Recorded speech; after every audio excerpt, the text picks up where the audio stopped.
आज चाहिँ म दार्जिलिङ जाँदैछु है र नानीलाई चाहिँ मैले यहाँनिर ट्युसनमा लिएर छोडिसकेँ। बाई भनिदेऊ न र है मैले चाहिँ आज भिडियो ढिलो स्टार्ट गरेको छु। अहिले चाहिँ हामी है रेलवे स्टेसनमा यसरी जाममा फसिरहेको छु। यस्तो डरलाग्दो जाम छ कि हामी जानेलाई चाहिँ छोडेको छैन है, उतादेखि आउनेलाई चाहिँ छोडेको छ।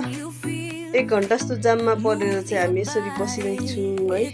अल्छी लागेर चाहिँ भोक लागेर बसिरहेको छु। र आजको घाम चाहिँ तपाईँहरूले हेर्नु सक्नुहुनेछ है, कस्तो डरलाग्दो लागेको छ कि घाम। 13 तारिकको भिडियो हो, तर मैले आज 14 तारिक मात्रै हालिरहेको छु है। र हामी चाहिँ जाम खुलेर पनि अहिले चाहिँ हिँड्यौँ। तपाईँहरूले यसो नजाराहरू पनि हेर्नुहोस् है दार्जिलिङको। कतिले त अब चिनेकै हुनुहुन्छ, तर कतिले चाहिँ अब चिनेको हुँदैन। र दाजुलाई पनि हस्पिटल जानु हुँदै थियो। यहाँ चाहिँ हाम्रो रोस्लिन बहिनी ड्युटी जानु हुँदै रहेछ है। हामी चाहिँ यसरी बसेको छौँ।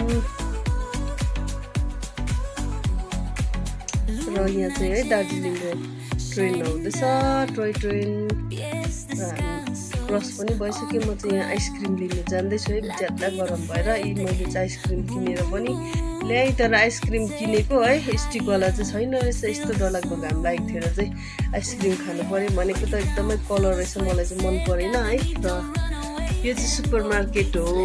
सुपर मार्केट जो सिलगढी जाने स्ट्यान्डहरू छ है। तपाईँहरूले यहाँबाट सिलगढीको गाडीहरू पक्रिनु सक्नुहुनेछ। र हाम्रो गाडी चाहिँ यहाँ युमामा राख्छ है, युमा अगाडि राख्छ है स्ट्यान्डमा। र यो चाहिँ युमा हस्पिटल हो।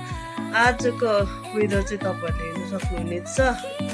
र फाइनली हामी चाहिँ है फर्केर पनि बाटो अगाडि आइपुगेको छौँ। यहाँ पनि जाममै फसेको छौँ। दार्जिलिङको जाम चाहिँ के भन्नु, तपाईँहरूलाई याद भएकै कुरा हो है। यो जाम चाहिँ एकदमै मन परेन।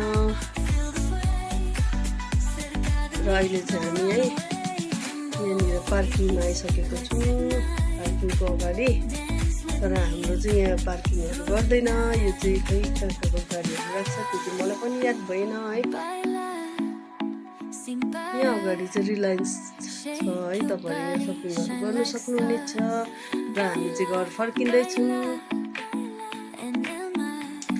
Thank you so much for watching.